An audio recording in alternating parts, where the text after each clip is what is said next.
Imagine करो आपने college के फर्स्ट सेकेंड ईयर में ही कोडिंग स्टार्ट कर दी, you crack the dream internship and अब आपकी फाइनली वो ड्रीम जॉब लगने वाली है। But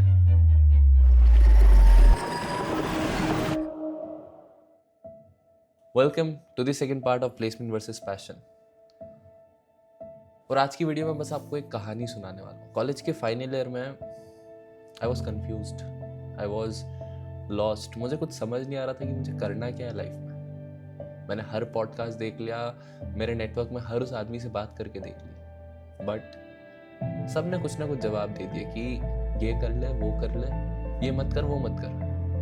but to be honest, सारे जवाब मुझे यूजलेस से लग रहे थे। फिर एक दिन मैं अपनी क्लास से निकल रहा था। I saw this guy surrounded by 4-5 students, thin, polo neck, broad smile, और वो ज्ञान बांट रहे थे। अब मैंने मन ही मन कहा कि यार अब ये आदमी और क्या ही नया बता देगा, सब कुछ तो देख लिया मैंने। तो out of curiosity I went. मैं वहाँ खड़ा हो गया और मैं सुनने लगा। ठीक है, मैं कुछ नहीं बोला, ना मेरे को सवाल पूछने थे ना कुछ। मैं बस सुन रहा था कि ये आदमी बोलता क्या है। ठीक है, एंड टू माई सरप्राइज जब मेरा ध्यान हटा, ऑलरेडी आधा घंटा हो गया था और अब क्लास में 4-5 नहीं, 30-40 जने थे। एंड बेस्ट पार्ट क्या था कि उस आदमी ने कोई एडवाइस दी नहीं, किसी को कोई एडवाइस नहीं दी, ना कोई जवाब दिए कि तुम ये कर लो, ये मत करो, कोई जवाब नहीं दिया। तो फिर हुआ क्या, उन्होंने सिर्फ हमसे सवाल पूछे, questions that made us think. And out of all those striking questions, I still remember this one question very vividly. He asked कि बॉस तुम सब अभी प्लेसमेंट्स की तैयारी कर रहे हो? हाँ कर रहे हैं। तुम में से कितने हैं जो अपने आप को जिस फील्ड की अभी वो तैयारी कर रहे हैं उसमें अगले 5-6-10 साल तक देख सकते हैं? एंड टू एवरीबडी सरप्राइज 30-40 में से सिर्फ 1 या 2 हाथ खड़े हुए बस। बाकी सब जो अभी कर रहे थे उन्हें नहीं करना था। देन ही आस्क्ड कि अगर बॉस यही केस है तो तुम क्यों कर रहे हो ये? तो सब ने फिर वेग से आंसर दिए कि जॉब लगवानी ज़रूरी है, पैसा, 2-3 साल कर लेते हैं, फिर MBA कर लेंगे, मास्टर्स के लिए चले जाएंगे, XYZ। And to all those arguments he had a beautiful reply. पैसा ही कमाना है तो बहुत अच्छे ऑल्टरनेटिव्स हैं। ये जॉब ही क्यों जिसमें तुम्हारा मन नहीं है?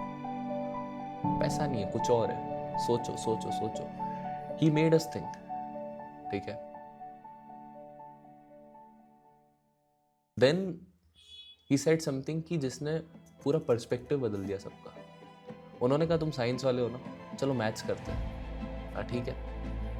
उन्होंने कहा लेट्स अज्यूम कि तुम्हारा अभी 15-20 लाख का 20 लाख का पैकेज लगता है। ठीक है, अभी मार्केट इतना सही नहीं है, बट लेट्स अज्यूम 20 लाख का पैकेज लगता है। ठीक है, फिर हमने सारी कैलकुलेशंस करी, टैक्स, बैंगलोर में रहना, रेंट, खाना, ट्रैवल एक्सपेंसेस, सब कुछ। सारी मैथ्स करने के बाद एक नंबर आया कि आज से 3 साल बाद हमारे पास बैंक अकाउंट में अपने 15-16 लाख बचे। ठीक है, 16 lakh is the number. Now he said कि 16 लाख नंबर है ना, मैं तुझे आज की डेट में 16 लाख देता हूँ, क्या तू मुझे बता सकता है कि तू अब अपने अगले 3 साल के साथ क्या करेगा? Can you figure out ki what are you going to do with the next 15-20 years of your life? If you have an answer, write it down on a piece of paper, come to me tomorrow, same time, same place, and I'll give you the money. इतना बड़ा बोझ जब अपने sir पे लेके चल रहा था ना कि जॉब नहीं लगी तो क्या होगा, मुझे पर्सपेक्टिव मिला एक। ठीक है, चीज़ों को देखने का एक नज़रिया मिला। ट्रैफिक में आप होते हो तो बहुत गंदा लगता है ना, हॉर्न पै पै पै पै, बट उसी ट्रैफिक को 1000 फीट ऊपर से देखो, it's a very beautiful experience. और ये चीज़ 8 महीने बाद जब मैं किताब पढ़ रहा था द एल्मनाक ऑफ नेवल रविकांत, फिर से कनेक्ट हुई। नवल साहब कहते हैं कि बॉस तेरी लाइफ में सिर्फ 3 बड़े डिसीजंस हैं जो तुझे लेना है। ठीक है, There's basically 3 really big decisions that you make around that age. It's where you live, who you're with, and what you're doing. Right, those are the 3 big decisions. And we spend so much time in relationships. You know, an average relationship probably lasts a couple of years, but we spend very little time deciding which relationship to get into. We spend so much time in a job, but we spend so little time deciding which job to get into.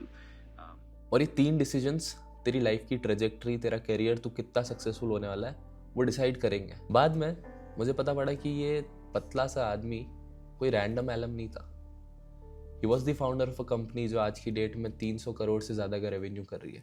पर ये story यहाँ ख़त्म नहीं होती, ये धागे फिर से जुड़ने वाले हैं, और ये धागे जब जुड़ेंगे, यू विल बी शॉक्ड।